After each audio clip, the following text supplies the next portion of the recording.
Turning our monitors now to Los Angeles County in California, where people living in areas that were ravaged by wildfires are being told once again to evacuate. This time for a completely different reason. Rain is pouring down and it could trigger life-threatening mudslides and debris flows. City crews have installed concrete barriers and sandbags to stop mud flows. The fire department has pre-positioned swiftwater rescue and urban search and rescue teams, bulldozers, and other resources. DWP crews are activated to respond to power outages, and LAPD officers are checking on critical infrastructure and are ready to facilitate evacuations. We are staying on top of the storm here in the Emergency Operations Center, and with crews deployed citywide, we ask Angelenos to stay vigilant also. All right, let's get right to CBS News correspondent Carter Evans. He is live in the Pacific Palisades. Carter, thank you for being with us. What more can you tell us about those evacuation orders?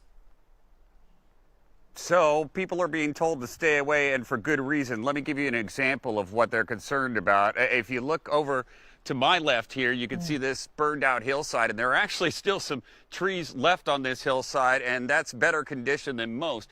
But you see all that dirt there? Yeah. It doesn't take much to make that slide down. And as we pan back over here, you're going to see on my other side, there's a church right there. And so this is what it's like all over the Palisades. Homes nestled in these little canyon areas. And for the most part, the vegetation has just been vaporized. So there is literally nothing to hold the dirt onto the hillside. And if we get rain rates of about a ½ inch an hour, that's what it takes, that can and will cause mudslides. So I believe that it is highly likely that we will see some sort of mudslide or debris flow this afternoon in the LA County area and the burn scars. Oh, that area just cannot get a break, Carter. So how did emergency crews and people who live in these areas prepare for these kinds of storms? I mean, so many of them are still cleaning up from the fires. Yeah, and the cleanup has really just begun. There's not a whole lot you can do to prepare. In certain areas that they do expect mud flows to occur, they put concrete barriers up to kind of direct the flow, hopefully around. But, you know, as we've seen in other mudslide areas after big fires, like, for example, that Montecito mudslide that killed 23 people after the Thomas fire. I mean, these things can essentially come out of nowhere. They happen very, very quickly when you get heavy rainfall, and you get that heavy rainfall up high in the mountains, and it just starts rolling and picking up steam and grabbing everything in its path down the mountain, bringing it along with it. And there's no way to stop it. That's what's so scary. Let's talk a little bit more about the wildfire recovery effort. There has been recent developments as far as soil testing. What can you tell us about that?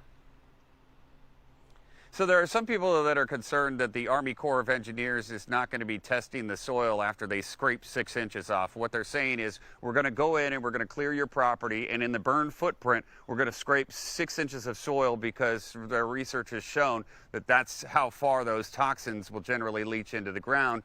And some homeowners are saying, well, we want tests to be sure that it's safe. And, you know, I live in the area, and I get it. I've actually paid myself to have someone come out to my home and test the soot inside so we can tell what's in there. So I think a lot of homeowners are going to be doing that on their own, testing the soil, making sure it's completely safe before they start the expensive process of rebuilding. It is a process, no question. Carter Evans, thank you so much for that report.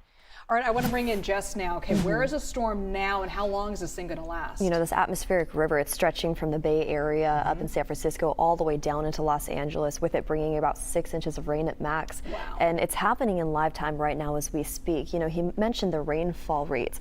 If we continue to see that consistency, it's inevitable that we could potentially see those mudslides, and it causes a lot of issues for our friends and our families down there right now. So I'm going to head over to the map real fast, and I want to show you where that atmospheric river is at. For those who aren't really familiar with this, California, the Pacific Northwest, during this time of year, it's normal to see strong storms come in from the Gulf of Alaska sometimes. But when we pick up that tropical moisture from the south and it pulls in those atmospheric rivers, it causes a lot of catastrophe for all that west coastline. And we're seeing that right now. This time loop goes throughout the next 48 hours as it pushes its way over into the Rockies. With that, it's going to bring plenty of snow too to the Rockies and all the way over into communities like the Tahoe region. But let's fixate fixate real fast on our coastline. Areas like San Francisco currently dealing with some really heavy rain and winds. Wind gusts anywhere up to around 80 miles per hour are forecasted along that shoreline. You head down south, they're experiencing the exact same setup, and off into the Sierra, winter storm warnings are in effect right now, causing issues out there on the roads.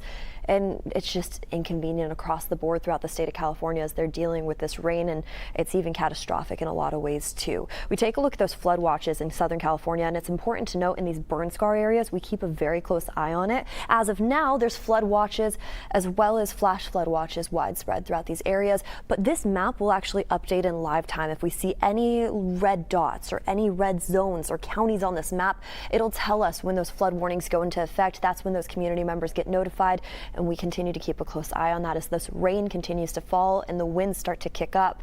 So here's where the rain is at just within the next 24 hours or so. We're expected to see about 4 to 8 inches locally in areas throughout the North Coast. You head all the way down into Southern California.